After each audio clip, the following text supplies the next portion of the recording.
Welcome to the Great Detectives of Old Time Radio. From Boise, Idaho, this is your host, Adam Graham. If you have a comment, email it to me, box13@greatdetectives.net. Give us a call, 208-991-4783, and become one of our friends on Facebook, facebook.com/Radio Detectives. Well, this episode of the Great Detectives of Old Time Radio is brought to you by the financial support of our listeners. And today I want to say thank you to Dan, who just recently sent along a donation received on Christmas Day. Thank you so much for your support. And we'll be sending on access to our premium site, which we do for all donations of $7 or more. Thanks again. Well, it's time for our first episode of Barrie Craig of the new year, with only one episode between last week's, I should say 2 episodes between last week's show and this week's. From October 13th of 1953, it's Fog Over Murder. William Gargan stars as Barrie Craig, confidential investigator.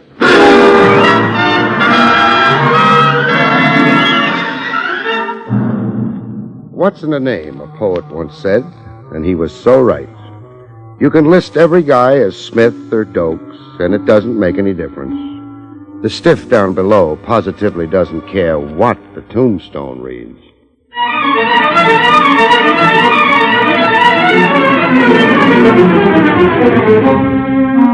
The National Broadcasting Company presents William Gargan in another transcribed drama of mystery and adventure with America's #1 detective, Barrie Craig, confidential investigator.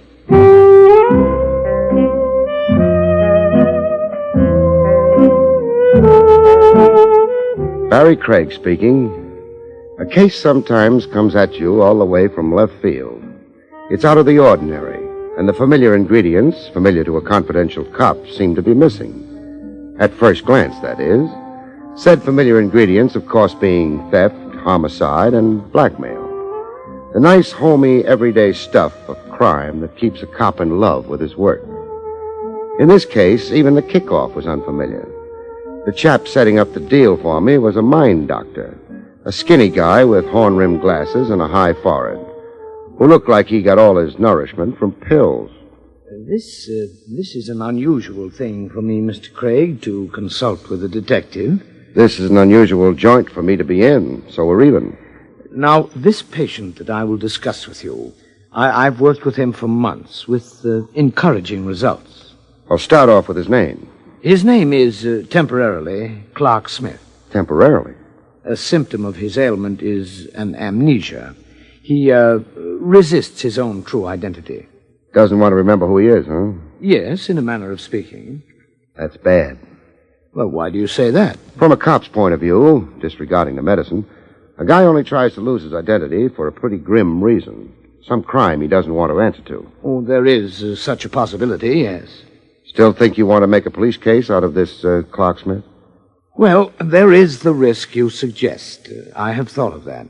Restore this man to his own identity, but with an unhappy result. He faces the consequences of a crime. Capture, trial, and sentence. But if this risk is not taken, it's equally critical for Clark Smith. Meaning the shape he's presently in, huh? Depressed, malingering, sick with anxieties. He cannot function as a social being. He hides from the world. Yes, he interests me, this Clark Smith. I would like to help him find himself. Help him to face his reality. Only your medicine goes just so far. I need a detective such as you to associate with the case. There are facts to ascertain, the special things in which you are a specialist, and in which my science is helpless. Got any clues to his background? Who he was before he became Clark Smith? Oh, yes, I have many. I've uncovered many clues in my 6 months now of clinical examination. In my patient's moments of unconscious association, he has given me many material clues that you'll find helpful in your search. Well, clues like... Well, words, for example. Well, I have them recorded here. Midvale. Now, there have been many reminiscences involving the word Midvale. Sounds like a town. Yes, or a school, I have thought. A high school, perhaps, judging by the level of my patient's speech. The education it suggests. And the word Pomatone. An Indian word. And very lyrical. The word is always said with a caress, always with a curious tenderness of feeling. Like Clark Smith loves it. Yes. Pomatone. Could be a river. A place to swim or fish for trout. A man can fall in love with a river and never forget it. Remember it all his life, even with his mind dead to everything else. Yes, you're very perceptive. A river, yes. I have thought so, too. 2 good clues, those. Trace a guy back to where he came from, back to where memory cut off. Does Clark Smith know what you're up to with me? Not exactly. He knows in his own way. He wants to recover his identity, appreciates my interest, yet... He's scared. Well, he may resent what we do. You may find him very uncooperative. Where can I see him? I'll give you his address, but please be very gentle with him. Do not press too hard.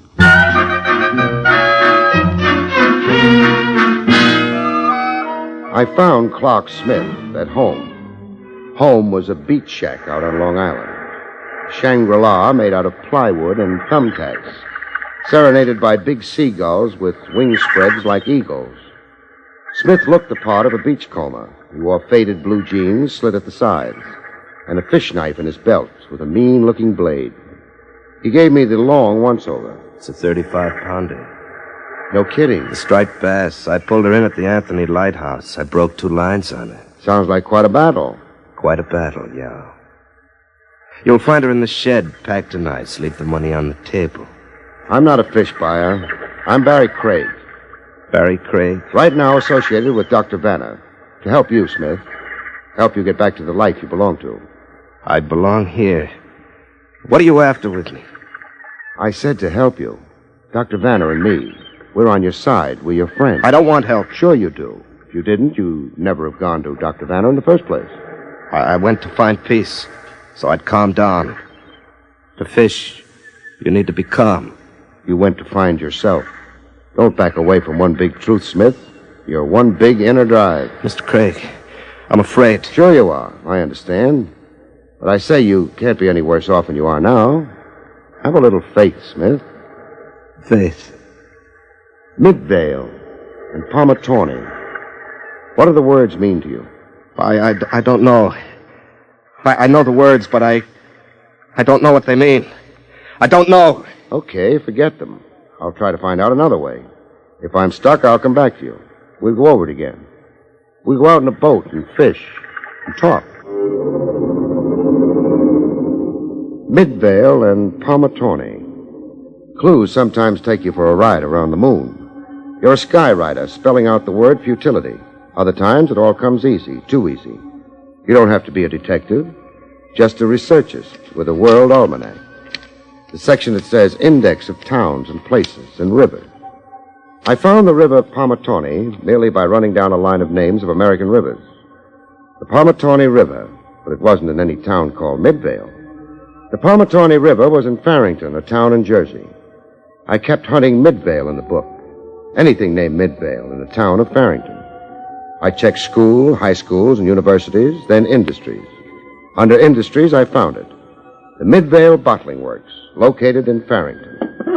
I had reason to hop a train to Jersey. One Horse Farrington had a sheriff. It also had a barber, both rolled into one. The sheriff and the barber were one and the same guy. Came a shortage of lawbreakers, at least there was always hair to cut. I phoned you in advance of coming, Sheriff. You know why I'm here. Yes, I know. But just a minute, till I get out of this coat. Can't sheriff in a barber's coat. Why not? Just not right, that's all. Now can we get down to it? Not yet. Can't sheriff without my badge. Here it is. Now, About this missing feller. I took this snapshot. I sneaked the picture. The guy's sensitive to attention, so don't expect too much. Well, ever seen him before? Yeah, picture's kind of blurry. My $2 camera, I'm sorry. No, can't say I ever seen this one. What there's to see. But you don't need to be showing me pictures. Only one man's disappeared from Farrington in the years I've been barber. How about in the years you've been sheriff? Same answer. Lloyd Beamer. He's the only one who's disappeared and ain't never turned up. It's 7 years now. Maybe 8, coming right down to it. Fill me in on Lloyd Beamer. Oh, ain't much filling I can do. Just that Beamer ran the Midvale bottling works. That's right on the county line. Owned it, Beamer did, till he went. Went where? Can't say. Nobody can say. Bit flighty, that Lloyd Beamer. His head was always in books. Lived in the town, but you wouldn't know it. Kept to himself. Even on election day, never showed up to vote. Imagine. Who runs the bottling works now? Mrs. Beamer. That's Lloyd's wife, Polly. She's there now, minding things. If you'll be wanting to talk to her... I'll be wanting to.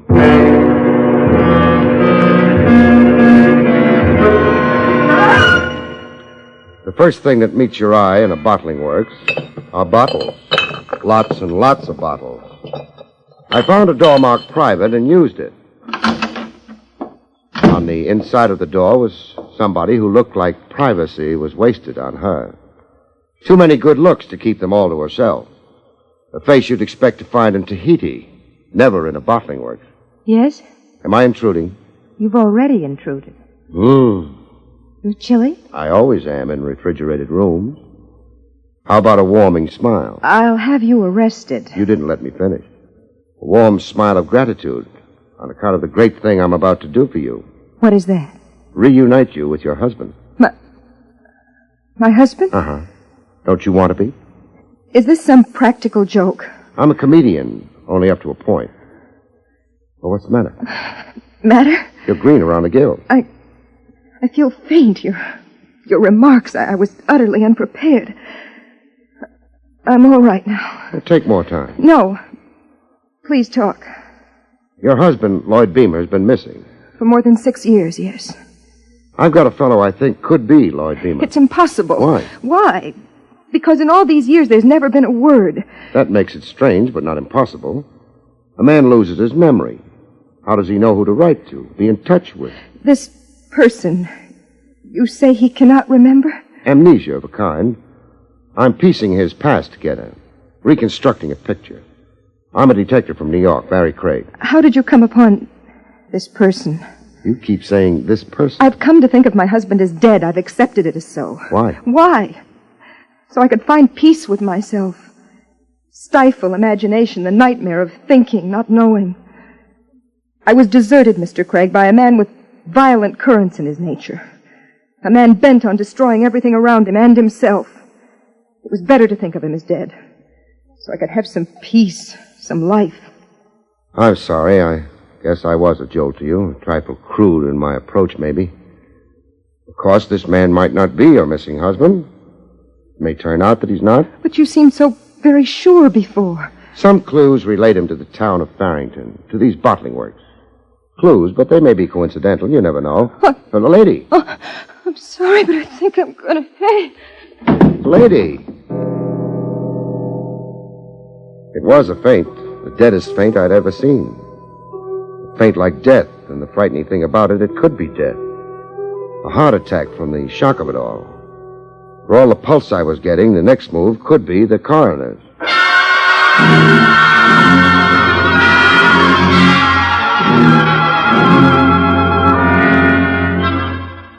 You know that someone apparently dead isn't when she flutters her eyes at you. A corpse generally can't. Polly Beamer fluttered her eyes at me.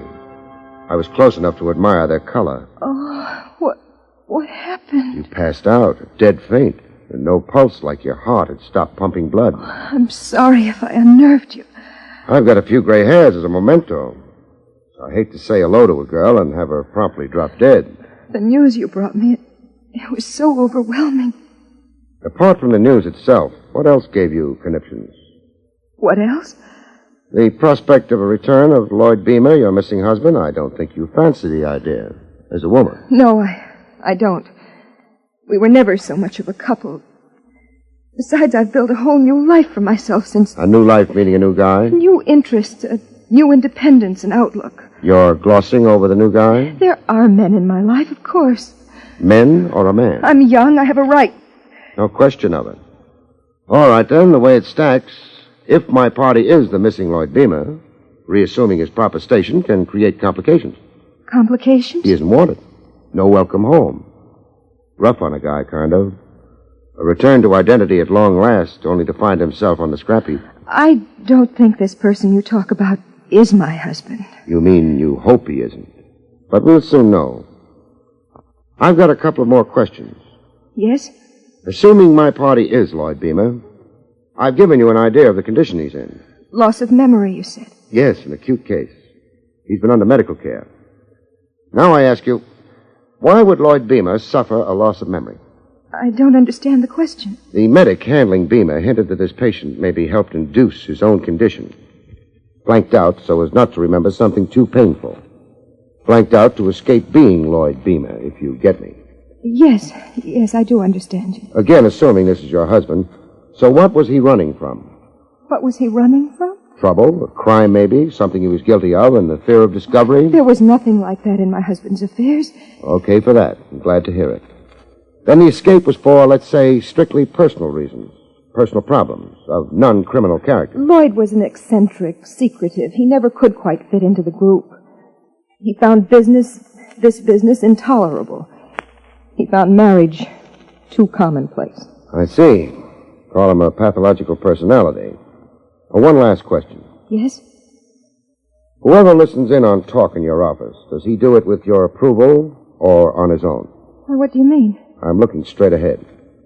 Into that mirror on your wall. There where the safe is. Twice so far I've seen a face in the mirror. A face not my own. I'm not two-faced, lady, so I assume there's been me and somebody else. Somebody peeking through the connecting door behind me. This door. Peeking and eavesdropping. Well, there's nobody. Not now. He's gotten an ear for him, decamped. You don't care? Care? About being eavesdropped on? I don't know that we have. We have, believe it. Who was it? I don't know. We have 30 employees in the plant. Heavy brows, eyes deep in his head. This connecting door behind me, he had it open to an aperture of 6 inches. Where does the door lead to? Well? It leads to the office of the plant manager. Namely? Howie. Roy Howie. I'll go introduce myself. Oh, by the way, pictures. Got any around of your missing husband?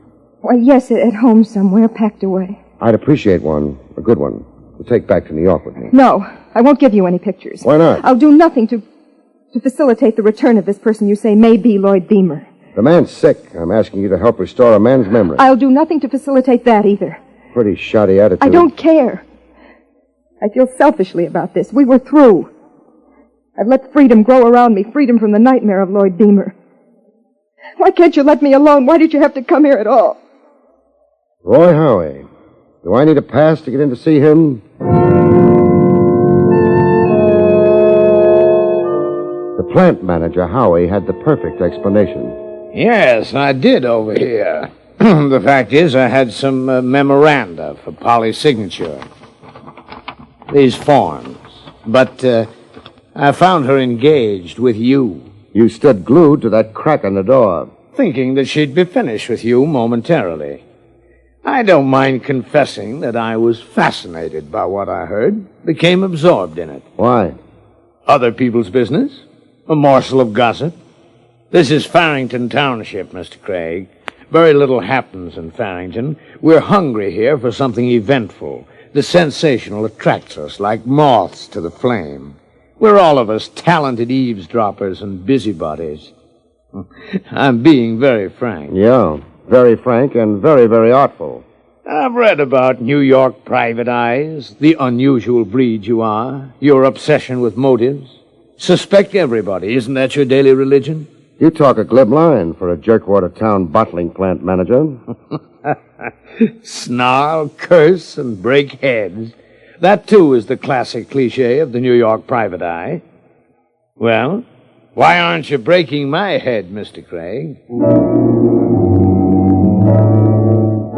An important thing to know about one-horse towns is how to get out alive.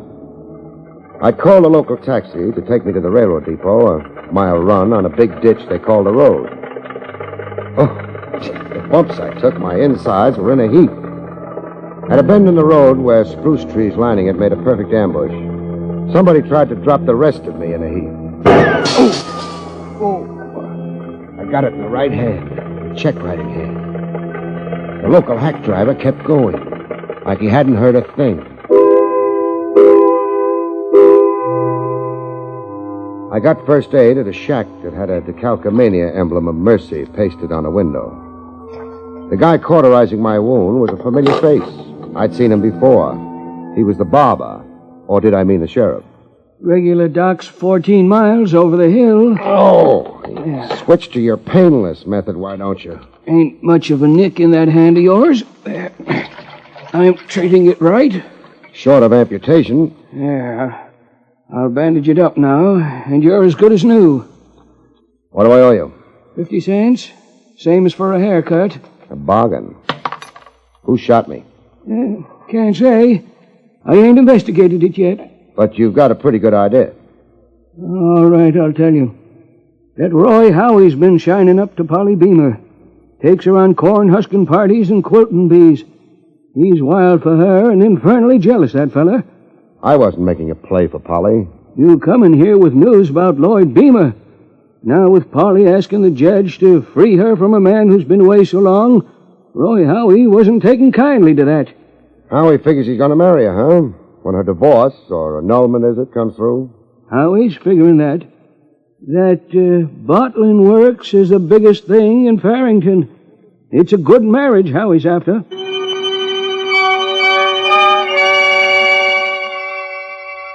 I made hasty tracks out of dear Farrington Township. I had unexpected company on the train, right on the seat beside me, white-faced but smiling. A fetching smile that figured to melt men's hearts. Polly knew how to turn it on. Surprised, Mr. Craig? Not too. I figured if Howie failed to kill me, you'd try it another way. I don't understand. Charm me to death. And you're doing it. Doing what? Sitting closer than train regulations allow, and breathing on my neck. Before what you said, Howie's failing to kill you? Come off it, lady. It's you and Howie, one nod away from the altar. Wedded bliss the minute some judge signs a final paper. I popped in with a facsimile of your missing husband at a bad time. All right, it's so. I won't attempt to lie to you. Howie and I are in love, planning marriage. But I gummed up the work. If this person is who you say he is, I'm frightened. Frightened enough to endorse murder? Howie didn't attempt your life, not really. He just meant to scare you, make you stop meddling in our lives. And I did not endorse it, Mr. Craig. Howie's impulsive, sometimes foolish. It was his own foolish scheme. Which brings us to you sharing a seat with me. To go with you and confront this person you say might be Lloyd Beamer. To see for myself. Okay, we'll try it. But after I prepare him. You got a favorite New York hotel you can park in? I have. The Warumbo. We'll soon know whether you're still a wife or a bride-to-be. With Polly biting her nails at the Warumbo, I followed the seagulls to where my beachcomber parked his amnesia. The striped bass are running better. Got a 40-pounder in the shed. Well, let's get off the fish. I've got a few things to tell you. Things that might be biographic. So you've gone ahead about me. I've gone far. I might do you some good if you don't offer too much resistance. If you're afraid, don't be. My information is this. The man I think you might be has no crime to answer for. Well? I'll try to cooperate. Good. I'll throw words at you. The Midvale Bottling Works, Farrington Township, Jersey. A guy named Roy Howie. Roy Howie? You sound like it's familiar. Is it somewhere in my head? Another name, Polly. Polly Beamer. Is that somewhere in your head or heart? Polly Beamer. Yes, I believe I know the name. You could be a Lloyd Beamer. From the evidence so far, Polly Beamer is Mrs. Lloyd Beamer. Well, I'm confused. Sure, I know, but you're standing up great. Better than I thought. Are you up to a visit with Polly Beamer? Polly Beamer, who may be my wife? Uh-huh. Again, only if you're up to it. Take me to it.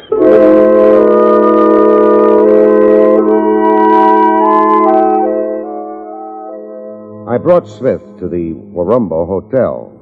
Polly made an odd request of me. May I talk to this person alone?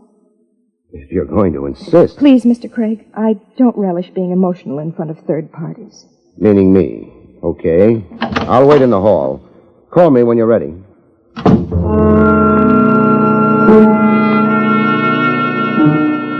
Polly called me in less than 10 minutes. She'd been crying her eyes out. Mr. Craig, you can come in now. Thanks. Any result? This man is Lloyd Beamer, my husband. You're sure? Could I be mistaken? No, I guess not.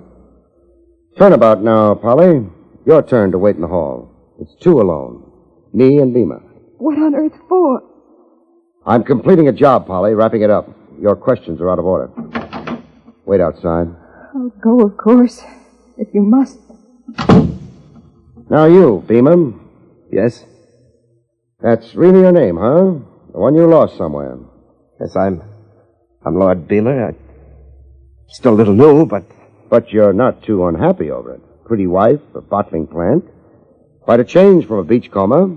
It sounds like you begrudge me. If you're Beamer, I'll shake hands and say goodbye. Report back to Dr. Vanner, my original client, tell him the good news. If you're Beamer. Well, now you're talking like you don't think I am. I just don't know, but I will know in a minute. It seems Beamer had a mermaid tattooed on his chest. A mermaid? I got this from intimate sources. The sheriff, close friends of the Beamers. Strip, mister, so I can see your chest. Now, wait a minute. Then I'll do it for you. Hey.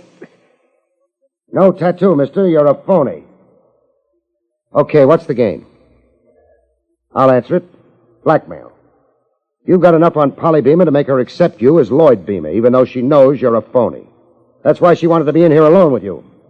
Find out what you had on her. Well? I've got nothing to say. Then keep listening. The amnesia was a fake, a pretense right from the start. You used Dr. Vanner as a dodge, and then began using me. I was to lead Polly Beamer to you, worry her so she'd be apple pie in your hands. Your so-called amnesia for all these years was a device to provide an explanation for Lloyd Beamer's long absence. Wherever explanations might be needed, in Farrington Township especially, well... I've still got nothing to say. And you're a sucker. Confession you might mitigate police charges against you. You're licked anyhow, the scheme's boomeranged. You won't get Polly, and you won't get a dime. You'll help me get off? I'll put in a good word. Okay. Lloyd Beamer's dead. I got to know him in the years he'd run off from his wife. He's been dead a few months now. Who murdered him? His wife, Polly. She discovered his whereabouts a few months ago, in the shack out on the island. She shot him and buried him in the cove. She didn't know that all the time there was an eyewitness. You? Yeah, me. I was out in the shed packing ice around some bass. Polly thought Beamer was living there alone as a hermit. The fact is, it was Beamer's shack. He owned it. He'd invited me to share it. Beamer's corpse. You can lead me to it? I can. And you testify in court as an eyewitness to murder? I'll testify. Just how did you expect to crash Farrington society as Lloyd Beamer with your face? I didn't. Polly and me, we were going abroad right away. She agreed to go to Europe with me. With all the dough she had in her satchel? With dough, yeah. For a smart crook, mister, you're surprisingly stupid. Stupid? You panic easy. Oh, I'm just beginning to catch on. That tattoo, the mermaid on Beamer's chest, you made that up. So I did. I'll go call Polly in. Polly? Polly, come in and face the music. Face the music? Murder, baby. If you've got one of those fancy feints handy, now's the time. I just found out how you murdered Lloyd Beamer. What? Well, what do you know? She's gone and done it again.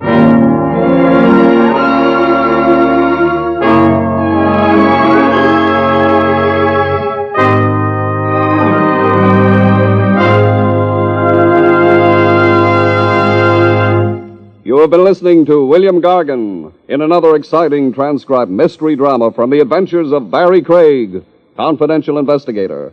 Tonight's story, Fog Over Murder, was written by John Robert. Next week, it's the strange story titled The Hunted Husband, about which Barrie Craig has this to say. Next week, I'm hired to hunt a husband. I catch him finally, but by that time, it's become good hunting for something else. Murder. Good night, folks. See you next week.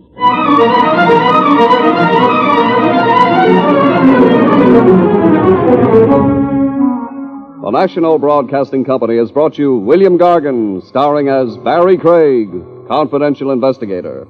Featured in the role of Polly was Terry Keane. Don Pardo speaking.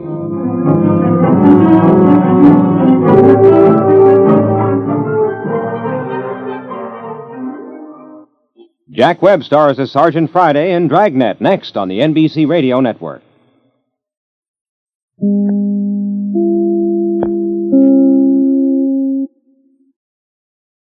Welcome back. I have to say that trying to con a psychologist or psychiatrist into believing you've got a mental illness is always a risky affair. But Craig able to connect the dots and to solve the case using a bit of cheap trickery, but still got the job done. Well, we turn to some listener comments and questions. This one was on Facebook, and I missed it, but I want to go ahead and address it. He says, Adam, William Gargan was also Martin Caine Private Eye. Was that ever on the radio or just TV?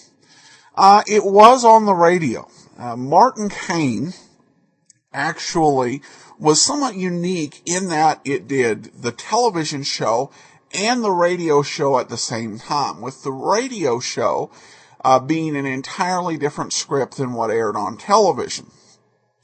Now, none of the Martin Caine radio episodes with William Gargan are actually available.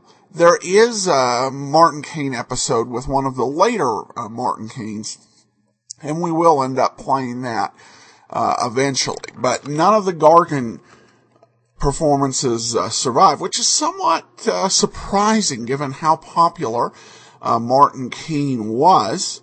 Particularly during the Gargan period. Fix-It Fish retweets a line from a recent Barrie Craig episode.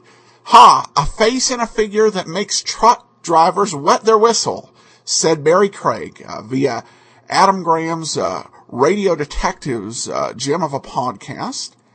And so thanks so much for the comments. And you can follow us on Twitter at Radio Detectives. Give us a call, 208-991-4783, and become one of our friends on Facebook. We're up to nearly 1,100, facebook.radiodetectives.com. Coming up tomorrow, it's Candy Matson, and then join us back here next Monday for another episode of Barrie Craig, Confidential Investigator. From Boise, Idaho, this is your host, Adam Graham, signing off.